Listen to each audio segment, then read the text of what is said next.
PNG jewellers. मैंने इसको on किया, हाथ से पकड़ता हूं और ये मेरे हाथ की गर्मी से और नमी से तो ये बजर जो है वो साउंड क्रिएट करेगा। ये देखिए, ये बजर में साउंड आएगी। नमस्कार, रितम का खास प्रोग्राम देख रहे हैं आप और आपके साथ मैं हूं भारती बघेल। भारत में हर वर्ष लगभग 15% अनाज नष्ट हो जाता है। मात्रा की दृष्टि से देखें तो लगभग 375 लाख टन होता है और इसमें कोई दो राय नहीं कि अगर इसमें सुधार किया जाएगा तो देश में खाद्य सुरक्षा को मजबूती मिलेगी। वहीं सुधार की तरफ एक सराहनीय कदम जिन्होंने उठाया है वो खास मेहमान हमारे साथ उपस्थित हैं। ये चौधरी देवीलाल विश्वविद्यालय में कंप्यूटर साइंस के प्रोफेसर हैं हरीश रोहिल जी, और साथ ही साथ आपको बता दें कि इन्होंने एक ऐसा स्मार्ट डिवाइस बनाया है जो अनाज के खराब होने से पहले ही घंटी बजाकर बता देता है। और क्या कुछ खासियत है इस डिवाइस की, जानेंगे विस्तार से। सबसे पहले तो सर आपका बहुत बहुत स्वागत है। नमस्कार मैडम, धन्यवाद। और इसी के साथ मेरा पहला सवाल आपसे यही है कि इस डिवाइस को बनाने की प्रेरणा आपको कहाँ से मिली? हाँ, ये बहुत अच्छा सवाल है मैडम। और हर किसी ने यही पूछा कि ऐसा आइडिया आपको कहाँ से आया। तो इस बारे में मैं ये बताना चाहता हूँ कि हमने 2 साल पहले एक नया सब्जेक्ट शुरू किया, इंटरनेट ऑफ थिंग्स IoT। और कोई और मैडम उसको ले नहीं रहा था सब्जेक्ट को, तो मैंने नया सोचकर सब्जेक्ट ले लिया। उसके अंदर सेंसर और ये थिंग्स को स्मार्ट बनाने के बारे में होता है कि जैसे हमारा स्मार्ट होम है, स्मार्ट सिटी है, तो थिंग्स बिना किसी ह्यूमन इंटरवेंशन के अपने आप से वो इंटरेक्ट करें, इस तरह का कुछ उस विषय के अंदर दिया हुआ होता है। मैं एक दिन IoT की क्लास ले रहा था, लगभग मैडम 1-1.5 साल पहले की बात है। तो घर से मेरी माता जी का फोन आया और मैडम मैं जहाँ पे नौकरी करता हूँ, शिक्षा में करता हूँ, और जो मेरा घर है वो हिसार जिले में है, गांव भिवानी रोहिला, और मैं एक जमींदार परिवार से संबंध रखता हूँ। तो मेरी माता जी का फोन आया कि भाई इस वीकेंड पर जब घर आओ तो आते हुए इंसेक्टिसाइड लेके आना, सल्फास की गोलियां लेकर के आना, क्योंकि अपने घर पे जो मूंग रखे हुए थे वो खराब हो चुके। तो मैंने माता जी से पूछा कि भाई आपको कैसे पता? मूंग तो टंकी के अंदर रखे हुए थे, लोहे की टंकी में रखे हुए थे, और उस जगह पे जनरली जिस जगह रखते हैं वो वैसे जाते नहीं है, नोरा बोलते हैं हमारे यहाँ में उसको, तो नोरा में रखे हुए थे। तब माता जी ने बताया कि भी जब मैं वहां गई तो मैंने टंकी पे हाथ लगा के वैसे हाथ रख दिया कुदरती, और मैंने देखा कि ऊपर से टंकी ठंडी है और नीचे से टंकी गर्म है। तो इसका मतलब ये है कि नीचे से मूंग हमारे खराब होने शुरू हो चुके हैं। तो मैडम ये जो है ये उनका पुरातन ज्ञान कह सकते हैं, सनातनी ज्ञान कह सकते हैं, यही सनातनी ज्ञान के वो उन्होंने हाथ लगा करके ही बाहर से बता दिया कि इसके अंदर रखी हुई चीज किस जगह पर ठीक है और किस जगह पे खराब होनी शुरू हो चुकी है। तो मेरे मन में आया कि इस टंकी को स्मार्ट बना दिया जाए और कुछ ऐसा किया जाए कि वो हमें हाथ लगाने की जरूरत ना पड़े। वो तो ठीक है, एक संयोग था कि मेरी माता जी वहां गए नोरे में और उनको पता लगा। और मूंग एक ऐसी फसल है जो अगर हम 10 दिन 15 दिन भी उसको संभाल ना करें तो 10 दिन में मैडम पूरी टंकी का रखा हुआ अनाज खराब हो जाता है। इसी तरह से चना है, चना भी मैडम बहुत जल्दी खराब होता है। तो मैंने ये सोचा कि अगर मेरी माता जी वहां नहीं जाती तो सारे मूंग खराब हो जाते हैं हमारे। तो ऐसा होना चाहिए कि उसी टाइम जो है जैसे ही खराब होने की शुरुआत हो तो उसी समय हमें पहले से कोई सूचना मिल जाए, अलार्म बज जाए या कोई मैसेज हमारे फोन पे आ जाए। इस तरह का मेरे मन में विचार आया। और फिर मैंने माता जी से पूछा कि गर्म होने का क्या मतलब है। तो उन्होंने ये बताया कि जब कीड़ा पैदा होता है अनाज के अंदर, तो क्योंकि कीड़ा एक जीव है, उस जीव की वजह से जो है वो गर्मी, जैसे सांस लेने से कह सकते हैं, तो गर्मी पैदा होती है, तो इसलिए हीट पैदा होती है। और दूसरा मैंने ये भी पाया कि जो नमी का लेवल है, बाद में जब स्टडी किया, पूछा भी और किस वजह से खराब हो सकता है, तो नमी भी बढ़ती है जब अनाज खराब होता है। तो मैडम मैंने ये 2 पैरामीटर जो उसमें से सिलेक्ट किए और अपने विद्यार्थियों के साथ में, मेरे 2 विद्यार्थी हैं बिल्कुल खास हैं, एक प्रतीक है और दूसरा नरेंद्र, PhD कर रहे हैं दोनों मेरे साथ में। तो मैंने उनको ये बात शेयर की और उनके सहयोग से फिर मैंने ये विकसित किया। मैं प्रोफेसर हरीश रोहिल आज आपको इस डिवाइस के बारे में बताना चाहता हूँ। ये हमने एक इलेक्ट्रॉनिक ग्रेन कार्ड बनाया है और इसमें 2 पार्ट हैं। एक है ये स्टिक है, ये स्टिक के अंदर अलग अलग पार्ट्स के ऊपर मॉइस्चर और टेम्परेचर सेंसर लगा रखे हैं तो ये तो सिर्फ एक सेंसर्स की असेंबली है, और दूसरा पार्ट इसका ये माइक्रो कंट्रोलर है जो मेन कंपोनेंट है इसका।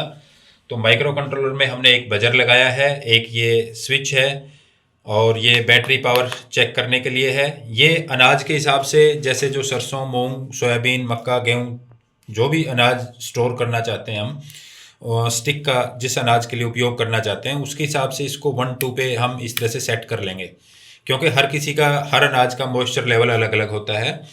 और ये हमारा ये पावर ऑन ऑफ के लिए है, और ये एक पेटेंटेड डिवाइस है। अब मैं इसका कनेक्शन करके आपको दिखाता हूँ।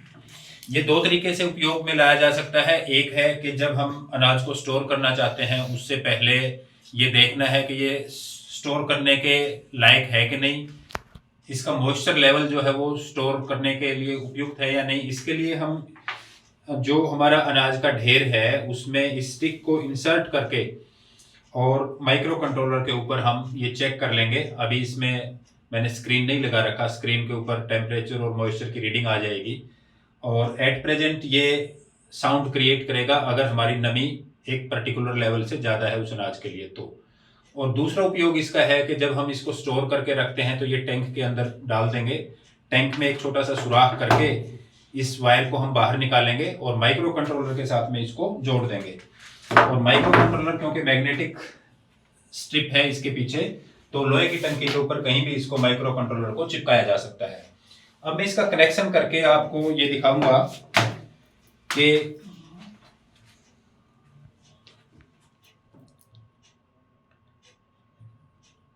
ये हमारे हाथ की नमी को भी, नमी और टेम्परेचर, ये मैंने इसको ये पावर चेक की और मैंने इसको ऑन किया। अब मैं इसको हाथ से पकड़ता हूं और ये मेरे हाथ की गर्मी से और नमी से, नमी को सेंस करके, अगर एक सेंसर का टेम्परेचर दूसरे सेंसर से वेरिएशन अगर आ जाता है, अलग अलग आता है, अब हाथ से पकड़ रखा है तो आना भी चाहिए, तो ये बजर जो है वो साउंड क्रिएट करेगा। ये देखिए, ये बजर में साउंड आएगी और ये जो है रेड लाइट इसकी ऑन हो जाएगी। इसका मतलब ये है कि दो अलग अलग पार्ट्स में टेम्परेचर और या मॉइस्चर का वेरिएशन है, और ये हमें ये इंडिकेशन है कि हमारा अनाज जो है ख़राब होना शुरू हुआ है। तो समय रहते हम उसको निकालें, सुखाएं, जो कुछ भी इलाज करें वो कर सकते हैं। तो ये इस डिवाइस की, इलेक्ट्रॉनिक ग्रेन गार्ड की वर्किंग है। वहीं से व्यावसायिक उपयोग के लिए इसके उत्पादन के बारे में क्या कुछ सोचा है आपने? मेरे को बड़ी खुशी होगी जिस दिन ये मार्केट में आएगी और लोग इसका उपयोग करेंगे। तो मेरा उद्देश्य कोई इसके पीछे मुनाफा कमाना, इसके पीछे कोई उद्देश्य नहीं है, और मेरा उद्देश्य ये है कि ये इसका उत्पादन शुरू हो और ये जो है आम घरों तक आए। तो इसलिए मैंने इसको कॉस्ट इफेक्टिव भी रखा है और आसानी से उपयोग करने योग्य रखा है कि किसी मिस्त्री वगैरह की जरूरत इसमें ना पड़े।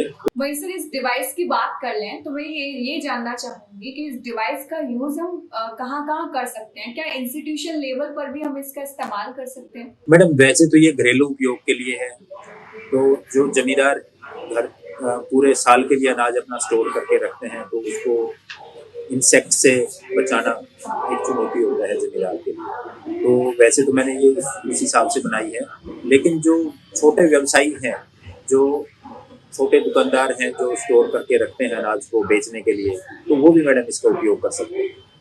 तो दोनों स्तर पे हो सकता है, घरेलू उपयोग के लिए भी है और छोटे व्यावसायिक स्तर के लिए भी इसका उपयोग किया जा सकता है। और ज्यादा बड़े स्तर पे जो वेयर हाउस और जो बड़े कोल्ड स्टोर वगैरह होते हैं, कोल्ड स्टोरेज टाइप में कह लो, या दूसरे जो अपने FCI के गोदाम है या हैफेड के गोदाम है, तो उनके लिए भी इसका उपयोग किया जा सकता है, लेकिन इसको स्केल अप करने के बाद है। एट प्रेजेंट तो ये छोटे उपयोग के लिए है और इसको स्केल अप करने की हमारी आगे प्लानिंग का पार्ट है। तो अगले 6 महीने तक हम इसको स्केल अप करके उस योग्य भी बनाएंगे कि ये बड़े स्टोर हाउस के अंदर इसका उपयोग किया जा सके। उसको हम इंटरनेट से जोड़ेंगे मैडम। बिल्कुल सर, और अनाज के नुकसान की हम बात कर रहे हैं, उसे नुकसान से कैसे बचाया जाए इस पर। तो जो अनाज का नुकसान होता है वो भी कई तरीकों से होता है। हमने देखा है कीटों से अनाज को नुकसान होता है, चूहों से नुकसान होता है, पक्षियों से नुकसान होता है, अनाज में नमी आ जाती है उससे नुकसान होता है। तो ये जो आपका डिवाइस है वो किस किस तरह के नुकसान से निपट सकता है? मैडम, अनाज जो है वो जो स्टोर किया हुआ अनाज है वो मुख्यतः 3-4 वजह होती है उसकी। एक वजह होती है मौसम की वजह से। मौसम जब बारिश का होता है तो नमी बढ़ जाती है, उस वजह से हमारा अनाज खराब हो सकता है। दूसरा, इंसेक्ट्स होते हैं जो घुन लग जाता है, जैसे ये कीड़ा लग जाता है तो उस वजह से अनाज खराब हो जाता है। चूहों से भी अनाज खराब हो जाता है। तो कई सारी वजह हैं। तो ये मैडम मुख्यतः मौसम से जो अनाज खराब होता है उससे बचाएगा, और दूसरा जो इंसेक्ट की वजह से जो अनाज खराब होता है उससे भी मैडम ये बचाएगा। सर, आगे मैं आपसे ये भी जानना चाहूंगी कि जब ये खबर आई अखबार में, तो पढ़कर आपको कैसा लगा और घर वालों का रिएक्शन क्या था? बिल्कुल, आपने बहुत ही अच्छा सवाल पूछा है। तो मैडम, जब 2 महीने पहले ये पेटेंट ग्रांट हुआ तो एक न्यूज़ लगी थी लोकल लेवल पे, जो सिरसा के पेज पे छपी थी। और उस टाइम पे मतलब जितने भी न्यूज़पेपर थे, जो यूनिवर्सिटी में सर्कुलेशन जिनका होता है, तो सब के अंदर आई थी ये न्यूज़। उसके बाद में एक पत्रकार महोदय ने, सनमीत सिंह है दैनिक जागरण के, तो उन्होंने मेरे से इस बारे में थोड़ा दिलचस्पी दिखाई, और उन्होंने 1-1.5 महीना पहले ये न्यूज़ ली थी। और जब ये न्यूज़ जब आई है तो अभी मेरे को कोई इंतजार भी नहीं था। मेरे पास किसी जानकार का फ़ोन आया कि आपकी ऐसे-ऐसे न्यूज़ आई हुई है। तो मैंने सोचा, उसने मेरे को भेजी भी व्हाट्सएप पे। तो मेरे को लगा कि ठीक है, जैसे पहले आई थी वैसे ही होगी, लोकल लेवल पे होगी, क्योंकि वो पेज था मैडम। लेकिन मेरे पास मैडम कुछ समय के बाद में, 1-1.5 घंटे बाद में, मेरे पास में लखनऊ से एक सज्जन, उनका लखनऊ से पब्लिश हुआ अखबार की कटिंग आई उत्तर प्रदेश से, और वो मेरी न्यूज़ थी उसमें। तो मैंने कि आपको व्हाट्सएप के माध्यम से पूछा आपका परिचय। तो मैडम वो एसआर इंस्टीट्यूट में लाइब्रेरियन है। तो उन्होंने वो देखी, तब मेरे को पता लगा ये तो हरियाणा से बाहर भी न्यूज़ आई है। और फिर बाद में मैडम पता लगा कि ये तो पूरे देश में जहाँ-जहाँ जागरण अखबार का सर्कुलेशन होता है, मध्य प्रदेश है, यूपी है, बिहार है, झारखंड है, वेस्ट बंगाल है, तो सब ने फ्रंट पेज के ऊपर फर्स्ट कॉलम। तो मैडम मेरे को बहुत ज़्यादा खुशी हुई। जाते जाते मेरा आखिरी सवाल आपसे यही है कि जो अखबार में जो खबर आपकी आई उसके ऊपर जो हेडलाइन थी, वो हेडलाइन ये थी कि माँ के सनातनी ज्ञान पर बेटे ने बना दिया विज्ञान।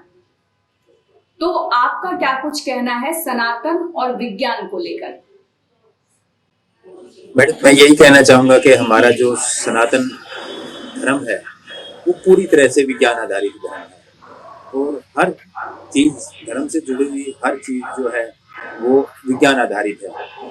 तो अब छोटे-छोटे एग्जाम्पल अगर हम लें कि किसी पेड़ को नहीं काटना, पेड़ के अंदर जीव होता है, जान होती है, या पीपल के पेड़ की पूजा करते हैं। पूजा हम इसलिए करते हैं ताकि उसको कोई काटे ना, और वो सबसे ज़्यादा ऑक्सीजन भी देता है, और सबसे ज़्यादा उम्र भी होती है वट वृक्ष की और पीपल के वृक्ष की।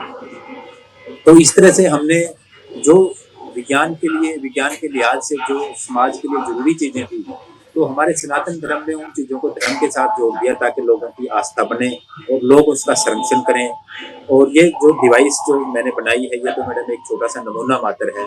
तो और भी हमारे सनातन धर्म में बहुत सारी चीज़ें हैं, और मैं ये कहूँगा कि जो नए विद्यार्थी हैं, उनको एक प्रेरणा लेनी चाहिए, और उनको विज्ञान को कहीं और ढूँढने की बजाय अपने सनातन धर्म के अंदर ही विज्ञान को ढूँढना चाहिए। वहाँ बहुत सारी चीज़ें अभी हैं जिनकी अभी और निकालने की वहाँ से ज़रूरत है। चलिए सर, आपसे बात करके बहुत अच्छा लगा। इतना कीमती समय देने के लिए बहुत बहुत धन्यवाद आपका।